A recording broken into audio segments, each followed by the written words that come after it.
C'est dans les locaux de l'ONG Emergency Africa qu'a eu lieu la première édition de Creative Holidays dans la commune de Nati-Tengu. Organisée par le romancier en partenariat avec Emergency Africa, cette initiative a permis à de jeunes enfants de vivre leurs vacances autrement, de manière utile et artistique. Ils sont 14. 14 enfants au profil varié, curieux, enthousiastes, parfois timides au début, mais tous prêts à embarquer dans une aventure unique. Dès la première séance, 3 équipes ont été formées. Les bleus, les blancs et les roses. Mais il ne s'agissait pas de simples équipes de jeu. Chaque groupe fonctionnait comme une petite armée de talents avec des rôles précis et valorisants. Capitaine, lieutenant, sergent, caporal et soldats de première classe. Cette organisation donnait aux enfants un sentiment de responsabilité et d'appartenance qui allait enrichir toute l'expérience. Très vite, le temps fut donné. Nous avons commencé par l'essentiel, apprendre à se connaître, s'écouter et s'exprimer. La toute première activité a permis à chacun de décorer son cahier tout en apprenant l'hymne de Creative Holidays. L'objectif était de tester la polyvalence de nos enfants et le résultat fut impressionnant. Les Creative Holidays, on crée chaque jour des rêves en papier, des mots pleins d'amour. À la fin, non seulement plusieurs enfants avaient couvert leur cahier et appris le chant, preuve de leur capacité à chasser 2 lièvres à la fois, mais aussi nous avons découvert leur solidarité. Car oui, les premiers à finir ne s'étaient pas gênés pour venir en aide aux plus lents et aux plus petits. L'aventure s'est ensuite déployée autour d'autres activités éducatives, artistiques et ludiques. L'écriture créative est venue très tôt inviter les enfants à exprimer leurs mondes intérieurs. Ils ont imaginé des histoires, échangé des idées, rédigé des récits qu'ils ont ensuite racontés aux autres. Et même de cette activité sont nés des scénarios que chaque équipe a pu jouer.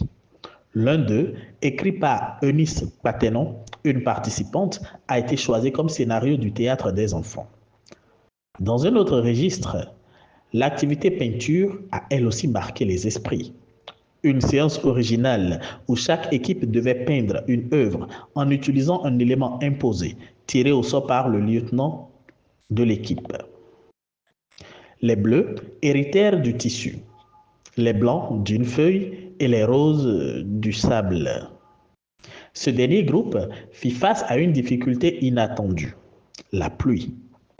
Impossible de peindre avec du sable trempé. Mais avec l'aide de leur coach Tatamaz, le lieutenant des roses partit en mission pour trouver du sable fin et sec.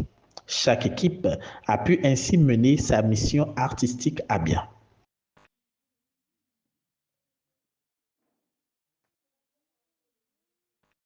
Une autre activité de peinture invitait les enfants à exprimer leurs émotions sur toile.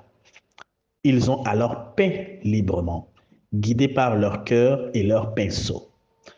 L'œuvre finale, intitulée « Les mains de l'ange », est devenue l'un des symboles les plus forts de cette édition. Une fresque collective, touchante et pleine de vie.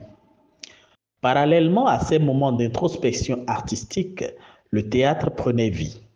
Les enfants ont appris à jouer des scènes, à incarner des émotions, à se tenir sur une scène et à s'exprimer avec leur corps et leur voix. Dans ce défi, consistant à faire de jeunes artistes capables d'exprimer et de comprendre les émotions et d'autres formes d'expression, un nouveau jeu trouva le jour. Le défi animaux, fruits, émotions. Cette fois, ce fut au tour des sergents de tirer au sort. Les bleus, qui ont tiré les fruits, devaient passer chacun leur tour, tirer un fruit au hasard et tenter de faire deviner le nom du fruit juste en le décrivant.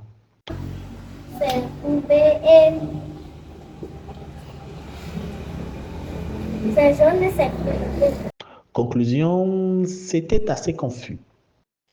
Quant aux roses, fiers du choix de leur sergent, ils devaient imiter des cris d'animaux pour que les autres membres de l'équipe puissent deviner le nom de l'animal. Si le cri de notre chère Bérénice n'avait pas fait confondre chèvre et mouton, nos chères roses auraient fait un sans faute. Les blancs, braves comme toujours, ont mimé les émotions que leurs équipiers ont devinées. Bravo pour leur magnifique jeu d'acteur. Mais à Creative Holidays, nous n'avons pas découvert que des écrivains, orateurs, dessinateurs, peintres et acteurs. Nous avons aussi découvert de grands danseurs et athlètes. Nos jeux sportifs et battles de danse ont permis de repérer des talents insoupçonnés. La course au caillou, la fameuse marche canard ou encore dans la mare ont offert aux enfants des moments de compétition joyeuse et de cohésion. Quant à la battle de danse, jusqu'à ce jour, je n'ai jamais vu le Seigneur oublier quelqu'un. Appelle son nom, il est là, j'ai besoin de lui.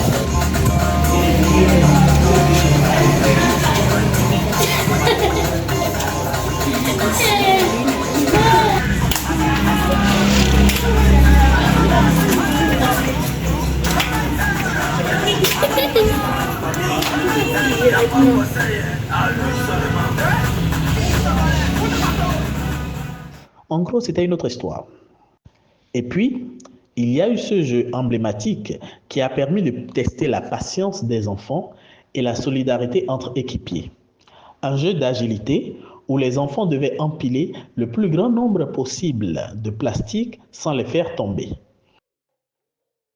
Et parce que la surprise est aussi source de plaisir, quelques activités inattendues ont été proposées au fil des jours. Une dictée originale et une énigme mathématique sont venues défier l'esprit des enfants et stimuler leur logique dans la bonne humeur. Les derniers jours ont été marqués par les répétitions intensives. Nous avons repris les tests, peaufiné les scènes et synchronisé les mouvements. Les enfants ont appris à écouter et à attendre leur tour et à s'entraider. Certains ont même dû céder leur rôle pour rejoindre l'équipe de tournage. Ils ont donné le meilleur d'eux-mêmes et ont permis la réussite de cette activité. Creative Holidays, c'est cela. Un espace de liberté, un souffle de confiance, une parenthèse qui ouvre des portes. Des enfants qui, en quelques jours, apprennent à s'exprimer, à crier et à travailler ensemble. Des souvenirs qui resteront, des émotions qui marquent les esprits et des talents qui prennent vie. Et au bout de l'expérience, une certitude. On peut changer le monde, un enfant à la fois, par la créativité, par l'écoute, par l'amour. Holiday, Creative Holiday, Creative Holiday.